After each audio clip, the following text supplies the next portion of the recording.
20h à Abidjan, RTI, nouvelle édition. Bonsoir à tous. Voici les titres de l'actualité de ce jeudi 15 août. 15 août, fête de l'Assomption. C'est l'élévation vers le ciel de la Mère de Jésus. Des processions à la paroisse Saint-Luc et Saint-Jacques des deux plateaux. Les temps forts dans ce 20h.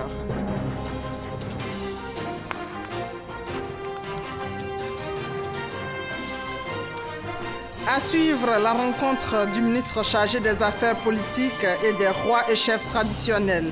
Au centre, la réconciliation et la paix avec la libération des 800 prisonniers de la crise post-électorale.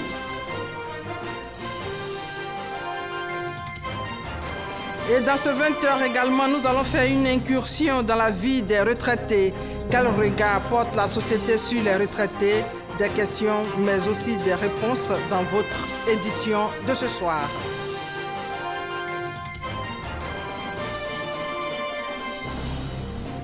Et enfin au Mali, les deux camps revendiquent la victoire. Chaque camp pense avoir remporté le scrutin du second tour et vous aurez le compte-rendu de notre envoyé spécial sur place. Voilà donc pour les titres. Bienvenue à tous. Procession dans les paroisses, ce mercredi marque l'Assomption, la montée au ciel de Marie, Mère de Jésus. Quelques temps forts dans les églises catholiques à Abidjan avec notre reporter Patricia Oumou-Etia.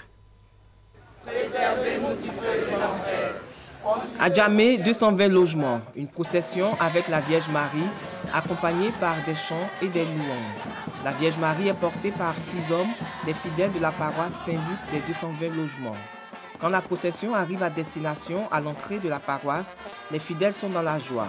Dans l'église, l'installation de la Vierge Marie se fait sous des ovations et des acclamations. Cette immense joie ressentie par tous les fidèles catholiques ce 15 août est le signe de la solidarité des chrétiens qui honorent la Sainte Vierge Marie. Nous disons merci à Dieu pour cette grande femme qui a donné la vie au monde entier pour que nous puissions nous aussi être dans la joie parce que dans le secret de son cœur, elle fait beaucoup pour l'humanité. Pour le curé de la paroisse, la fête de l'Assomption est une étape très importante dans la vie de l'Église. La Vierge Marie, dans son Assomption, est le gage que Dieu nous donne pour dire que ce qu'il a dit n'est pas simplement des paroles en l'air, mais une promesse qui va se réaliser. La Vierge est la première des rachetés. Toujours selon le Père Ambroise, curé de la paroisse Saint-Luc des 220 logements, l'on associe souvent l'Assomption de Marie avec l'ascension du Christ. Les mots se ressemblent et dans les deux cas, il y a une montée mystérieuse au ciel dans la gloire de Dieu. Et dans la gloire de Dieu, les fidèles catholiques de la région de Gbeke et de Méagui ont aussi célébré l'Assomption. Les fidèles catholiques ont été exhortés à suivre les principes de vie de Jésus afin d'être sauvés comme Marie, sa mère. Le point avec Charles Tatou. À la cathédrale de Bouaké, les fidèles chrétiens ont commémoré la montée de la Vierge Marie au ciel. L'officiant de la messe marquant la célébration de l'Assomption de la Vierge Marie, l'abbé Amani Kwame Nikez, a invité les fidèles catholiques à suivre l'exemple de la Vierge Marie afin d'être sauvés comme elle. La vie de Marie est une vie attachée à celle du Christ. Marie n'est Marie qu'avec le Christ. La solennité de l'Assomption était vécue par les chrétiens. Mais ce n'est que plus tard que l'Église, de façon officielle, a défini ce dogme. Ce dogme a été défini d'abord par le pape Pie XII le 1er novembre 1950.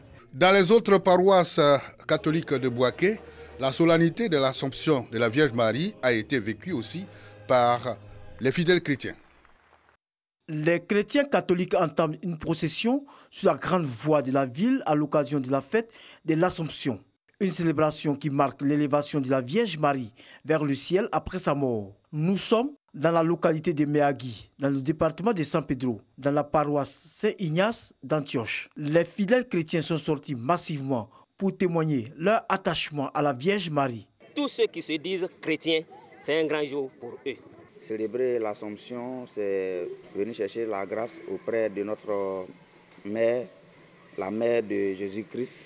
Le père célébrant, curé de la paroisse Michel Kwasi, a retracé le parcours de la Vierge Marie qui a permis sa montée au-dessus des anges. À la fin de la messe, les paroissiens ont déposé leurs intentions de prière et des gerbes de fleurs aux pieds de la bienheureuse mère. Et ce mercredi, jour de l'Assomption, le vice-président a reçu cet après-midi une délégation du royaume de Bouna. La délégation est venue annoncer officiellement au président Alassane Ouattara le deuil qui frappe le royaume. Le compte-rendu de Viviane Aïmé. Le royaume de Bouna est en deuil.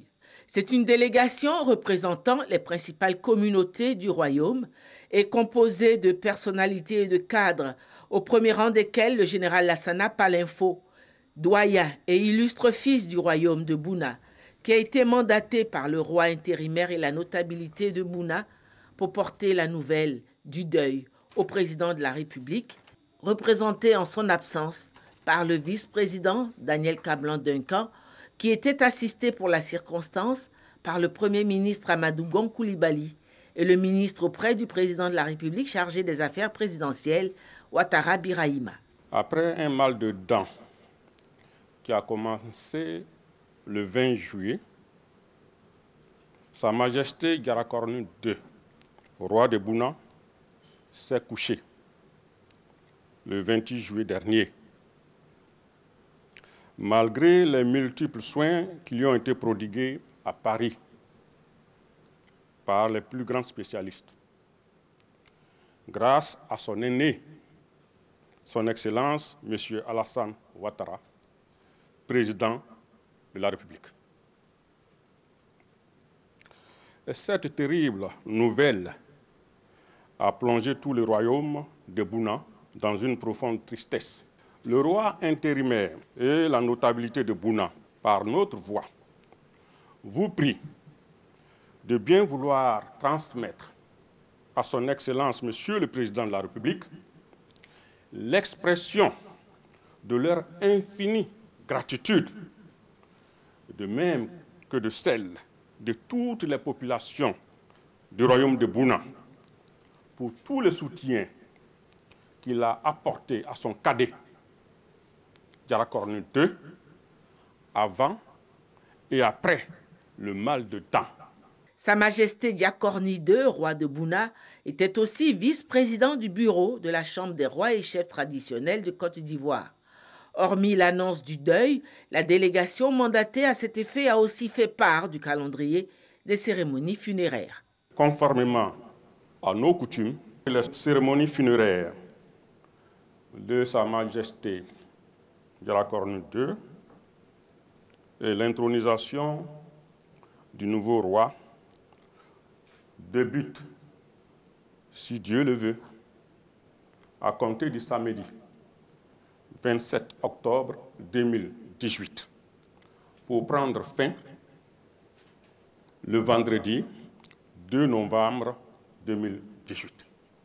Représentant pour la circonstance le président de la République, le vice-président Daniel Kablan-Duncan, le premier ministre Amadou Gon Coulibaly et le ministre chargé des affaires présidentielles Ouattara Birahima ont, par la voix de leur porte-parole, traduit la compassion du président de la République au roi intérimaire, à la notabilité et aux populations du royaume de Bouna, assurant par ailleurs qu'ils transmettront au président de la République les informations qui leur ont été communiquées. Encore un deuil, un piquet d'honneur pour Paul Dokuy, l'animateur radio et ex-directeur de Fréquence 2 s'en est allé. Paul Dokuy est décédé le mercredi 6 juin dernier à Cotonou au Bénin. L'un des grands hommes de médias a succombé à un AVC. Hier, les acteurs du monde des médias ont tenu à lui rendre un dernier hommage à la Maison de la Presse. Demain, levée de corps à 8 h à Ivosep, suivi de l'inhumation vendredi à tout le peuple. Le deuxième titre de ce journal est plus léger. Il est consacré à la cohésion sociale et c'est le ministre chargé des Affaires politiques qui a rencontré la Chambre des rois et chefs traditionnels. C'est un reportage d'Olivier Iriebi commenté par Boussanogo.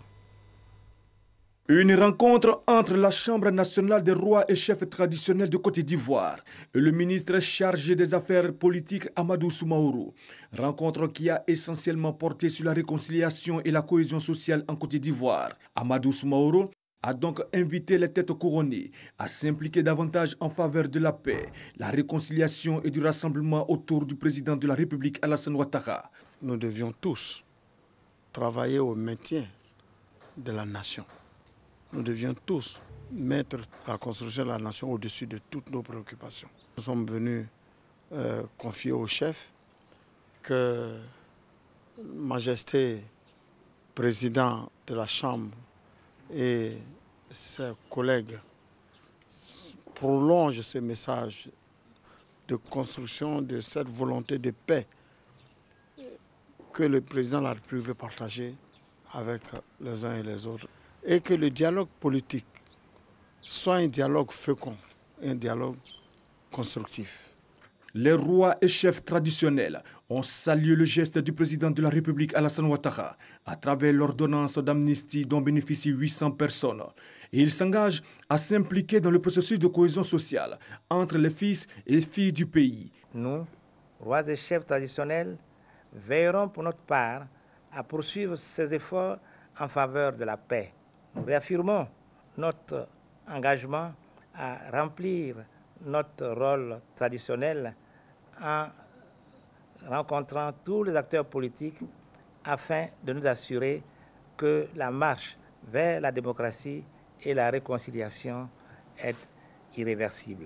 Par ailleurs, la Chambre nationale des rois et chefs traditionnels invite la classe politique et l'ensemble des Ivoiriens à œuvrer pour la paix. De son côté, le ministre en charge des relations avec les institutions prend contact avec les différentes structures. Après l'ASCAD et la Commission électorale indépendante, Gilbert Kafana Koné était chez le médiateur de la République et à la Grande Chancellerie. Encore Olivier Iriebi et Abou Sanogo sollicités. Gilbert Kafana Koné, le nouveau ministre chargé des relations avec les institutions au contact des structures dont il est désormais le porte-voix. En 2 jours, 4 institutions visitées, l'Académie des sciences, des arts, des cultures d'Afrique et des diasporas africaines, la Commission électorale indépendante, le médiateur de la République et la Grande Chancellerie nationale. Une visite certes, mais une occasion pour les responsables d'institutions d'émettre leurs préoccupations au ministre. L'Académie a besoin d'être soutenue. L'Académie, finalement, c'est le symbole de la puissance intellectuelle et scientifique d'un État. Et une grande nation comme la Côte d'Ivoire doit avoir l'Académie de son rang. Et je crois que le ministre Kafana a tout à fait compris. Pour Gilbert Kafana Koné, ces rencontres lui permettent de s'imprégner des différents agendas de ces structures de la République pour une bonne collaboration. Je peux dire que les choses se sont passées très bien jusqu'ici. J'ai été bien accueilli partout et j'ai senti la disponibilité des uns et des autres pour que nous allions ensemble accompagner le gouvernement et faire en sorte à ce que la Côte d'Ivoire demeure un des pays enviés en Afrique et qui soit un pays où les institutions fonctionnent correctement. Conformément à sa feuille de route, Gilbert Kafana Koné a pour mission de vulgariser les institutions de la République, le faire en s'appuyant sur les différentes activités de celles-ci. Un mot de santé avec le Centre de radiothérapie et d'oncologie médicale Alassane Ouattara, le SAMU et la nouvelle pharmacie de santé publique visitée par le ministre de la Santé et de l'Hygiène publique. L'objectif est de faire l'état des lieux, nous dit Ami Sissoko. La proximité pour s'imprégner des réalités dans les établissements sanitaires. Depuis son entrée au gouvernement, le ministre Eugène Akaoulé ne cesse de visiter les établissements sanitaires sous sa tutelle. Première étape ce mardi, le centre de radiothérapie et d'oncologie médicale de Cocody, un centre spécialisé dans le traitement de cancer. Face au ministre, les responsables de la structure dressent un bilan sommaire après 8 mois de fonctionnement. Nous avons ouvert le 25 janvier. Les chiffres, au 13 août, nous avions 735 patients qui ont visité ce centre. Nous avons autour de 150 patients en radiothérapie. Nous avons eu plus de 400 chimiothérapies, plus de 2000 consultations. Donc oui, nous voulons continuer de renforcer la capacité d'accueil de ce centre. Après le centre de radiothérapie, cap sur le SAMU, le service d'aide médicale urgente. Ici, le ministre de la Santé se rend compte de l'état des 3 services de cette structure. Les Grands Brûlés, le centre d'appel et le centre d'hémodialyse. Dans ce dernier, la visite du ministre était une aubaine pour ce malade. Mais moi, j'ai dit au ministre, ils doivent nous mettre dans des assurances pour que nous puissions payer nos médicaments. Le directeur du SAMU n'a pas manqué de souligner des doléances. Si les budgets sont conséquents, il n'y a plus de problème. L'hémodialyse, il faut créer d'autres centres à travers la Côte d'Ivoire. Il faut développer aussi les services ambulances. Au niveau des Grands Brûlés, il faut du matériel, il faut des médicaments. La visite du ministre de la Santé s'achève à la nouvelle pharmacie de santé publique à Trècheville. Là, il veut s'assurer de la disponibilité des médicaments. C'est trop facile de faire l'inventaire d'une maison quand vous n'êtes pas à l'intérieur de la maison. Donc c'est une première. Deuxièmement, jouer la proximité avec les acteurs du système de santé, échanger avec eux et partager une vision commune. Le ministre Eugène Akaolé souhaite la décentralisation de certains services. Il annonce aussi que des visites inopinées auront lieu pour vérifier l'effectivité du travail. Une incursion dans la vie des retraités, c'est le 3e titre de ce soir. Pour certains, la retraite, un choc, et pour d'autres, un repos bien mérité. Eh bien, quel regard porte la société sur les retraités? Des questions et des réponses avec Ahmed Traoré et Herman Guivé. Le passage de la vie active à la vie de retraité est une transition délicate pour les personnes en âge de faire valoir leur droit à la retraite. Selon des études réalisées par le Bureau international du travail, 20 à 30% des personnes en âge de partir à la retraite vivent cette transition comme un choc. La retraite était un monstre pour tout travailleur du privé. Lorsque vous êtes appelé à aller à la retraite, vous perdez plus de 50% de votre être. Parce que vos habitudes, vous ne les aurez plus, les avantages et tout ça. Et vous êtes en face d'un virage très dangereux. Que si vous ne savez pas prendre ce virage, vous êtes dans les décors. Pour d'autres, par contre, la retraite est la période du repos mérité. Une période dont ils savourent chaque instant. La retraite n'est pas une fatalité. Au contraire, vraiment, je m'occupe.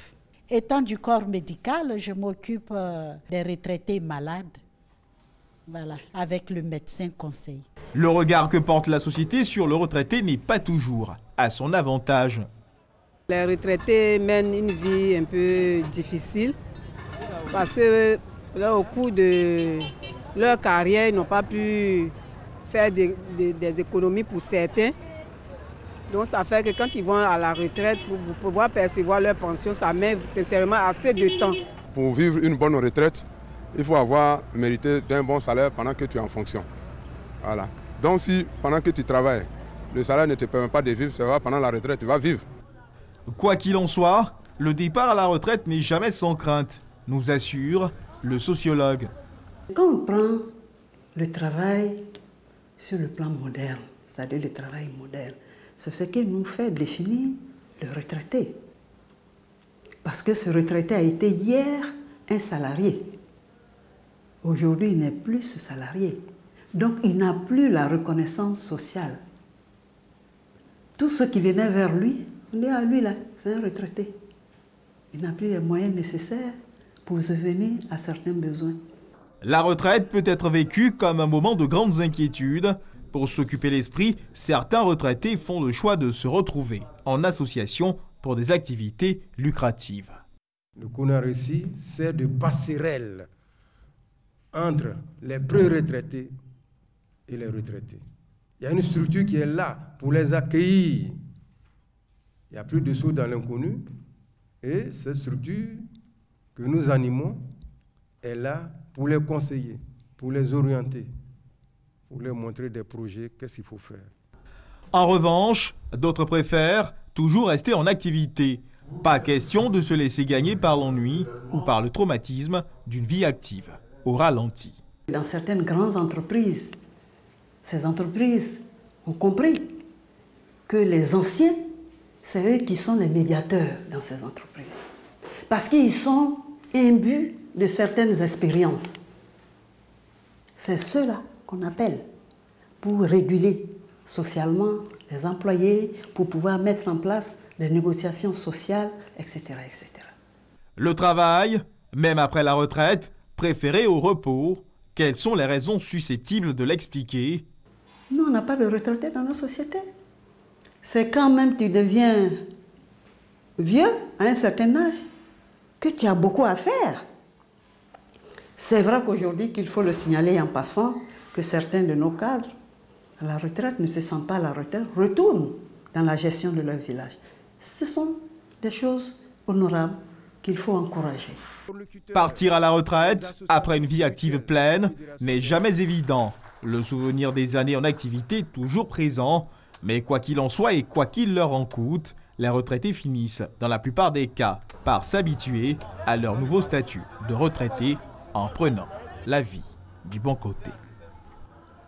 Et au niveau de la baie, des milliardaires, des retraités prennent donc la vie du bon côté. C'est le Fonds international pour le développement de la retraite active qui leur demande de positiver. La suite avec Patricia Omouetia. Sorties découvertes et voyages touristiques en faveur des personnes du troisième âge. Objectif, leur permettre de se rencontrer, de s'épanouir et de rester en bonne santé. Et pour maintenir cette qualité de vie, l'Université du troisième âge du FIDRA, le Fonds international pour le développement de la retraite active, a initié une journée récréative à la baie des Milliardaires, l'un des sites touristiques les plus fréquentés de notre pays, situé à environ 25 km au nord-ouest d'Abidjan. Îlot sableux et ensoleillé, la baie des Milliardaires affiche fièrement son potentiel naturel aux 250 retraités. Nous souhaiterons qu'il y ait toujours ces gens de sortie de l'université de troisième âge parce que nous en avons besoin. À cet âge-là, nous avons besoin de découvrir et de respirer de l'air frais. J'entendais parler de l'île Boulay. Et le FIDRA m'a donné cette occasion de découvrir cet endroit touristique merveilleux. Certains n'ont pas boudé leur plaisir. Ils ont pris part aux diverses activités ludiques, animations sportives, concours de cuisine, rencontres, discussions. Les gagnants ont été récompensés. Au thème de cette journée récréative, certains préfèrent piquer un saume, pendant que d'autres reprennent des forces. On change de sujet pour aller directement dans le Tonkpi, où les populations de la région sont reconnaissantes au chef de l'État. Dans les départements de Danané et de Zouaounien, un hommage lui a été rendu pour ses actions de développement. Ambiance et commentaires avec notre correspondante sur place, Eve Boué. Danané, mobilisation exemplaire cet après-midi dans la cour de l'école primaire publique Blaise Salleux. Sous la trentaine de bâches dressées, les populations de la région du Tonkpi, particulièrement celles des départements de Danané et Zouaounien, sont réunies.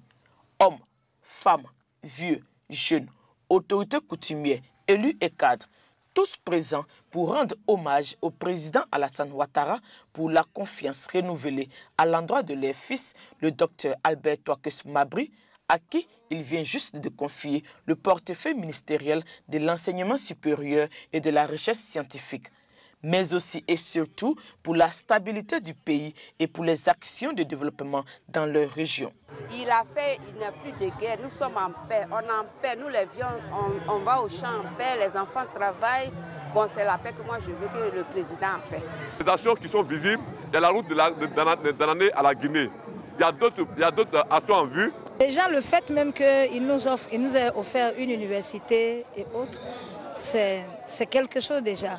Saluer l'initiative du président de la République et lui demander de continuer les actions de développement qu'il ne cesse de mener au profit donc de ses frères et sœurs de la région du Tonkpi ainsi que l'ensemble de la Côte d'Ivoire. Des actions visibles, certes, mais les attentes des populations demeurent. Nous avons par exemple besoin du réseau routier surtout. Et nous savons que, puisque quand il a eu son passage à Zouaounien, à Danané, il a dit publiquement qu'il reviendrait ici. Nous l'attendons encore ici et nous savons que par ce passage-là, il pourra nous satisfaire sur le réseau routier. Je voudrais rassurer le président de la République du soutien de notre région. Nous serons avec lui pour le combat du développement. Nous attendons beaucoup de lui et nous avons foi que dans les semaines, dans les mois à venir, tout ce que nous attendons, eh bien, nous allons les avoir par la grâce de Dieu. Et justement, pour relever ces nombreux défis du développement, il faut l'union sacrée de tous autour de la grande région du Tonkpi. C'est à quoi je nous convie, nous les cadres, parce qu'ils sont là les chefs. Ils ont parlé tout à l'heure. Nous les cadres, c'est à la fraternité, à la solidarité, à la cohésion. Parce que notre cohésion fera tout le reste. Notre cohésion apportera le développement. Notre cohésion apportera la paix du cœur, la paix tout court à notre région, à tout le Tonkpi. En outre, il a été demandé à chacun et à tous d'éviter une éventuelle fissure du tissu social lors des futures échéances électorales.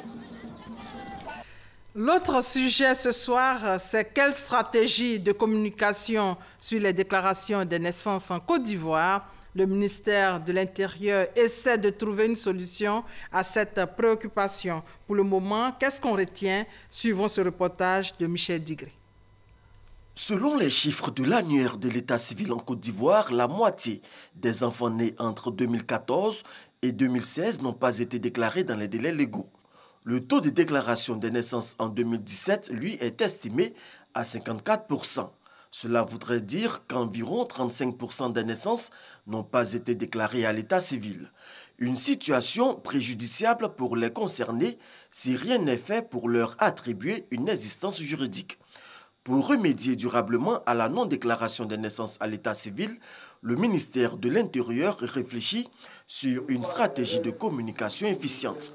Lago Dago Diaye, directeur général de la décentralisation, donne les enjeux de cet atelier qui réunit les professionnels de la communication et les acteurs de l'état civil en Côte d'Ivoire.